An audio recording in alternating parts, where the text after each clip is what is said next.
আসসালামু আলাইকুম ওয়া রাহমাতুল্লাহি ওয়া বারাকাতুহু। নেটওয়ার্কের সমস্যার কারণে লাইভ করতে পারলাম না। এখন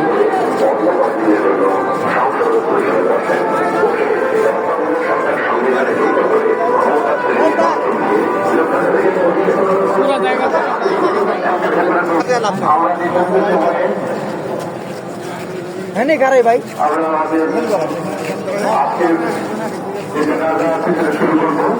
বিদ্যুৎ থেকে যারা ঢুকছেন তারা অত্যন্ত দ্রুততার সঙ্গে ঢুকেন এবং অনুরোধ করছি আমাদের যারা ছাত্রদল যুবদল স্বেচ্ছাসেবক দলের ভাইদেরকে অনুরোধ করছি আপনারা তাদেরকে সহযোগিতা করেন, তারা যাতে দ্রুততার সঙ্গে ভিতরে ঢুকতে পারে এবং এখানে প্রচুর পূর্ব প্রান্তে চলে যাবেন।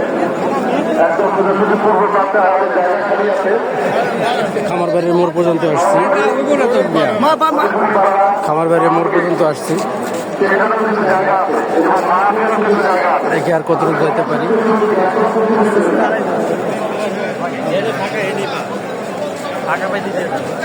এখানে দ্রুততার সঙ্গে পেছনে চালু হয়ে যাবে সবার। আমাদের বিভিন্ন এলাকা আছে যেখানে প্রচুর লোকের সমাগম করা যাবে।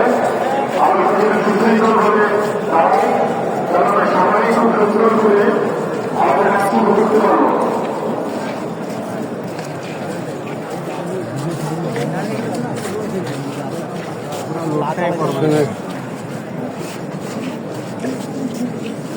আল্লাহু আকবার আল্লাহু আকবার।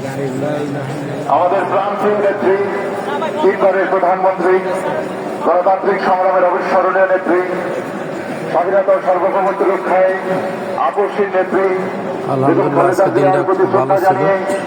আমাদের আজকের দোয়ার অনুষ্ঠান, জানাজার অনুষ্ঠান সকাল থেকে মোটামুটি রোদ ছিল। লক্ষ কোটি মানুষের প্রিয় নেত্রীর জন্য সবাই সমবেত হয়েছেন প্রচন্ড এখানে। কুয়াশা এবং শীত ছিল, আপনাদের বাতাস ছিল। সহযোগিতা একান্তভাবে কামনা করছি। বাতাস নাই, শীত নাই, রোদ আছে। এবং অনুরোধ করছি পরিবেশটা যারা যথেষ্ট বীরপুর ভালো। রোড থেকে ঢুকছেন তারা সরাসরি পেছনের দিকে চলে যান, সরাসরি পেছনের দিকে চলে যান এবং তাদেরকে জায়গা করে দেওয়ার জন্য অনুরোধ করছি যারা এখানে দাঁড়িয়ে আছেন তাদেরকে। খামারবাড়ির মোড়ে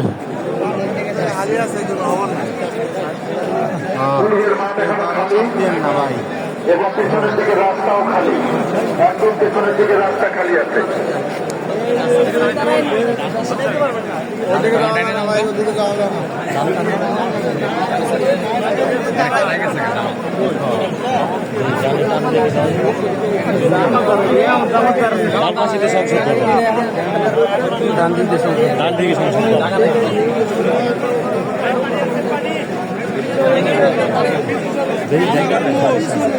খামারবাড়ির মোড় পর্যন্ত আসছি।